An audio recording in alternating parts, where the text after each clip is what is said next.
Okay, another Purdue game coming up this week on Tuesday. They're taking on Nebraska, who has been significantly better than you or I saw coming, and really than I think anybody saw coming, Cart. This last year was a game you and I were at, Purdue at Nebraska in Lincoln. This game went to overtime. It was our first trip on College Hoops to Go.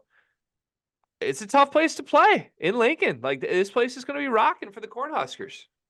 Yeah, it's a tough place to play, and Nebraska, like many college basketball teams, but specifically in the Big Ten, just a much better team at home than they are on the road. Like, just call it home court advantage, call it just being in Lincoln and getting that Lincoln magic or whatever it might be.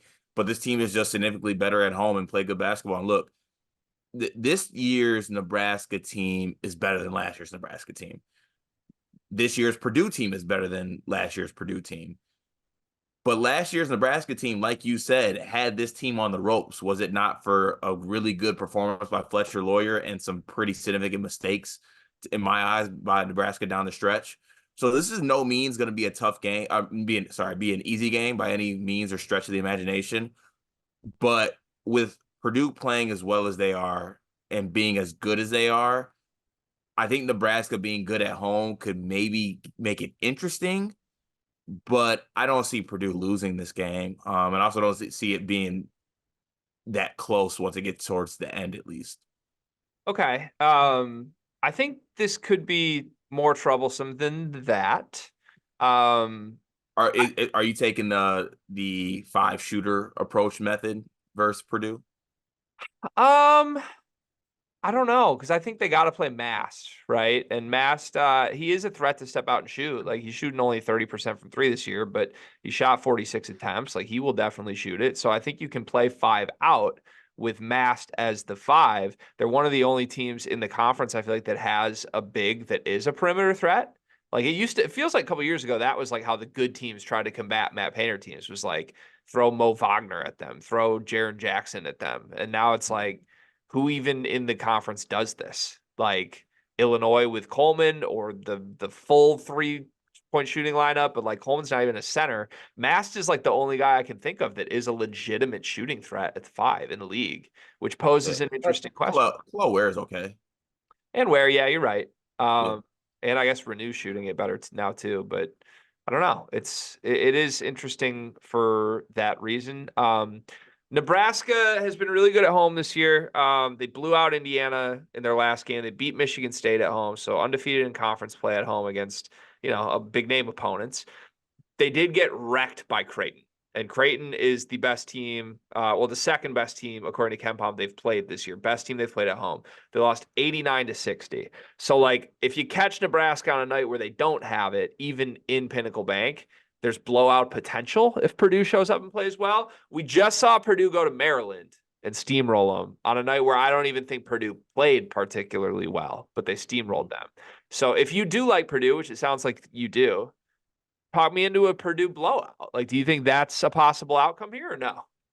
I mean, I do think that it's very possible because I think that defensively, I think that guys like Braden Smith and Lance Jones can make it tough on Tominaga and the other guards of Nebraska.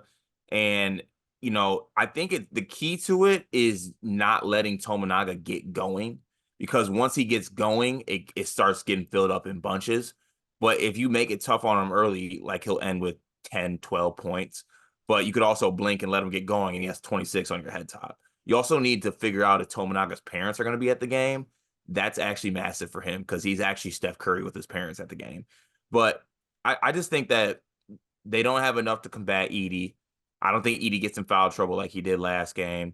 And look, they in all in a under a microscope, Purdue didn't play that well against Illinois, and Illinois is one of the better teams in the country and in the Big Ten, and they won that game. I just think this is the type of game where Purdue can come in and kind of assert their dominance. I think that Nebraska's an okay team. I wouldn't give them the good moniker. They may be good at home, but I just think there's areas that they can attack Nebraska and, put pressure on them defensively. And I think we're due for like a massive Edey game too. Like I don't think we've got like a a 35 ball and like 12 rebound type game. And I think we could get that. It has felt that way for a while. He's been like quietly good for like 2 weeks now. Yeah. Here's why I don't think this is going to be a huge Edie game, because Nebraska defends Edie differently than anybody else in the conference does. They just send like full blown traps at him. Now, last year I thought Nebraska surprised Purdue with that a little bit, and that was part of why it took the game to overtime. But if you look back at it, Edie had 11 points, he had 17 rebounds, but 0 assists to 5 turnovers in that game in 43 minutes. 11 points in 43 minutes for Zach Edey. Only 7 shot attempts is like unheard of in Lincoln. So I think you might see that again. Like, I think they're going to try and make Zach Edey's shot attempts remain small here, make the guards beat them. I think this could be a big Lance Jones game, Cart. I do. Well, but last year though, to me, part of the reason why Edie didn't get enough points or had the turnovers and no assists is because he was catching the ball too far out, like against Nebraska. He was kind of floating a little bit, had Derek Walker putting a little bit of pressure on. Derek Walker is probably like 6'9", 6'10", physical, big guy. I think he did use a little bit of his strength on him, and then Nebraska's guards did a good job of digging and doubling on him. But to me, if Zach Edey wants to, and he says, I'm going to catch this in jump hook, he can do that every single time. And I think we might be due for one of those games before the double even gets there, because he's going to catch it so close. Maybe. It's easier said than done. It just didn't happen last year. So, I don't know. I get the sense you're not giving Nebraska enough credit. I think this is a good basketball team at this point. I mean, you said their two best home wins are against, in my eyes, okay basketball teams. I guess, but I don't know. I think they're legitimately good at home. I think they've been competitive in other games. And I just looked it up just to make sure I'm not off on this. The second time Nebraska played Purdue, when they went to Mackey, they lost by 18, but they ran the same game plan at Edey again, where he only had 12 points on 7 shot attempts. So, Hoiberg has Edey's number? Nebraska's going to do the thing where they make anybody but Edey beat them. Now, in Mackey last year, Purdue succeeded with that. Fletcher Lawyer actually went crazy in both of these games. He had 27 in Mackey. He had 21 in Lincoln. So, maybe Fletch likes this matchup. Maybe, like I said, this could be a big Lance Jones game. Braden Smith was just okay in both of these games last year. Certainly not his best games by any stretch of the imagination. So maybe he plays well, but I don't know. I just think you got to give Fred the credit based on what we saw last year. It didn't work. They lost both games. It worked enough to send it to overtime the first time, but I do think he has a plan, which is better than we can say for a lot of coaches, right? Like, he has a plan that he thinks works to limit Zach Edey. So now it's up for Purdue's secondary guys to step up and make him pay for that plan. So Nebraska, they have a plan. They have a good plan A with what they're going to do with Edey. If that doesn't work, doesn't this just get away from them then? And Purdue runs away with it? Yeah, which is what happened at Mackey. But I think there's reason to believe it's going to work at Pinnacle. I do. I don't know. If you're Nebraska, aren't you essentially really happy even if it doesn't work? You're like, we'll live with Lance Jones and Fletcher Lawyer instead of living with Zach Edey. 100%. So I don't know. Can Fletch do this a third straight game against Nebraska? Probably, but Fletch is comfortable in Lincoln. He is comfortable in Lincoln. I don't know. What's Nebraska offensively? We just talked about them defensively completely. What does Nebraska need? What's the biggest thing you could point to that would make you confident Nebraska could pull an upset here? Is it just Tominaga going nuclear, or is it something else? Well, it's even outside of Tominaga. I think they have Tominaga plus the other guards on this team can make it tough on, the threesome of Braden, Fletch, and Lance Jones. I think that they have the guard, a playmaking ability, shooting ability, and guys that can put pressure on them.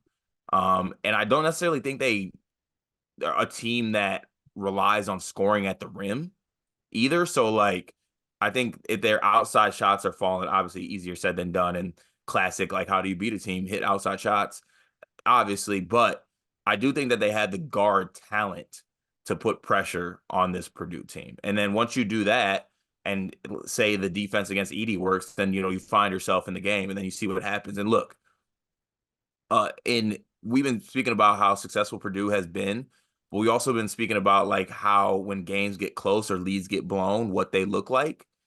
We know what Pinnacle will look like if that lead starts getting blown and Tominaga starts getting hot, or one of the guys gets hot.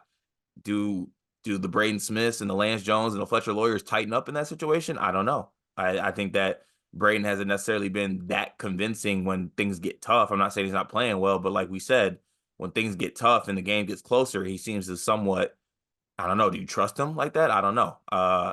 So there is a formula, I think, that Nebraska makes this a game. But for some reason, I just got a feeling that it's going to be they're going to try to do the double team Edie, the same thing that worked the past 2 seasons. And when that doesn't work, it might get away from them.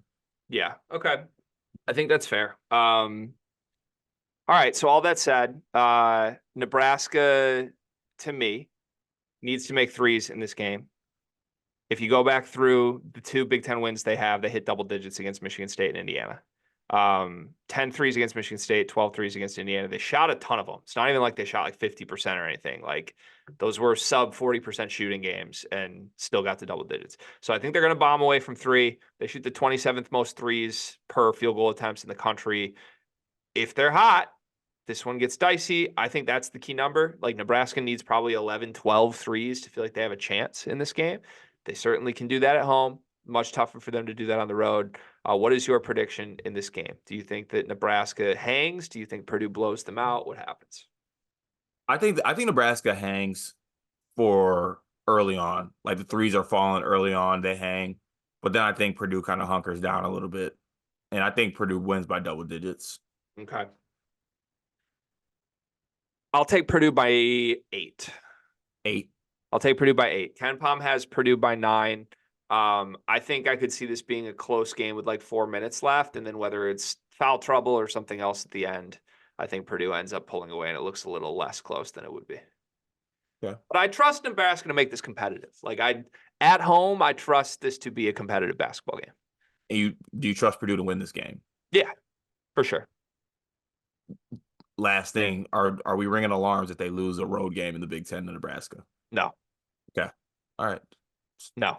Yeah, I don't know. Purdue fans might, but like, I think Nebraska is really good at home. Like, I think this is one of the tougher games on Purdue's schedule remaining, which sounds crazy. I mean, Ken Pom has them winning every other game on the schedule, but like, there's not a lot of games they're only favored by single digits in. Like, I'm literally looking at Wisconsin, they're favored by single digits. At Ohio State, they're favored by single digits. At Illinois, they're favored by single digits. And then home to, so this is the 5th toughest game by margin left on the schedule. I wouldn't sleepwalk through it, is all I'm saying. But I like Purdue to get it done. Go Boilers. We'll be here with a recap after the game.